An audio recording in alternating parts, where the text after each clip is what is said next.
اچھا اب بات یہ ہے کہ یہ جو سنتیں ہیں، یہ سنتیں کیا چیز ہیں، اس پہ ذرا آپ غور تو کیجئے.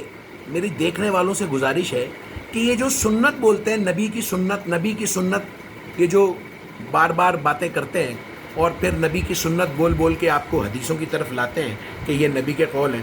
آپ ذرا اندازہ کیجئے کہ سنت کیا چیز ہے اور اس کا ہمیں کیا اجر ملے گا. کیا خدا اس سنتوں کے بارے میں ہم سے سوال پوچھے گا؟ کیا ہمیں ان سنتوں کا کوئی اجر ملے گا؟ میں اب آپ کو سنتیں گنواتا ہوں. سب سے پہلی سنت داڑھی رکھنا. بھائی ایک شخص نے داڑھی رکھی ہوئی ہے، ایک نے نہیں رکھی ہوئی، تو کیا یہ ہم کوئی غلط کام کر رہے ہیں؟ مجھے بتائیے آپ. اس کو کہتے ہیں سنت. اس کا کیا فائدہ ہے؟ کوئی اس کا ہمیں عذاب ملے گا کہ ہم نے داڑھی کیوں نہیں رکھی ہوئی؟ کوئی اس کا عذاب نہیں ہے، کوئی اس کا سوال نہیں. دوسری سنت جو ہے یہ بتاتے ہیں عطر لگانا. عطر لگانا بھی سنت بولتے ہیں. اب کیا عطر لگایا، اگر میں نے نہیں لگایا عطر تو کیا مجھے اس کا عذاب ملے گا؟ کیا خدا ہم سے یہ سوال پوچھے گا کہ آپ نے عطر کیوں نہیں لگایا تھا؟ یہ بالکل پاگل بناتے ہیں آپ لوگوں کو، جھوٹ بولتے ہیں. ذہنی طور پر نفسیاتی مریض کیا ہوا انہوں نے پورے پاکستان کے مسلمانوں کو تباہ و برباد کیا ہوا ان لوگوں نے سنت کے پیچھے لگا کے. اب سنت ہے سفید کپڑے پہننا، یہ سنت ہے. تو کیا اب اگر میں کالے کپڑے پہنا ہوا ہوں تو کیا یہ میں نے کوئی گناہ کیا ہوا ہے؟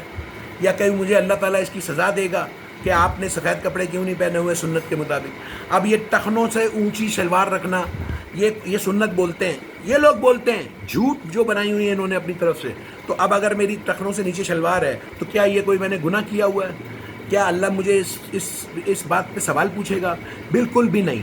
اب یہ سنت ہے جی. اس ٹائم نبی کریم صلی اللہ علیہ وسلم جس دور میں رہتے تھے وہ اپنی سواری کے لیے اونٹنی رکھتے تھے یا گھوڑا رکھتے تھے. اور آج کے جو مولوی ہیں یہ لینڈ کروزر اور مرسیڈیزوں میں گھومتے ہیں. تو کیا یہ سنت ہے؟ یہ سنت، اگر میں نے گاڑی رکھی ہوئی ہے سواری کے لیے تو کیا مجھے اس کا عذاب ملے گا؟ کیا اللہ تعالیٰ مجھ سے اس کا سوال پوچھے گا؟ جواب ہے بالکل نہیں.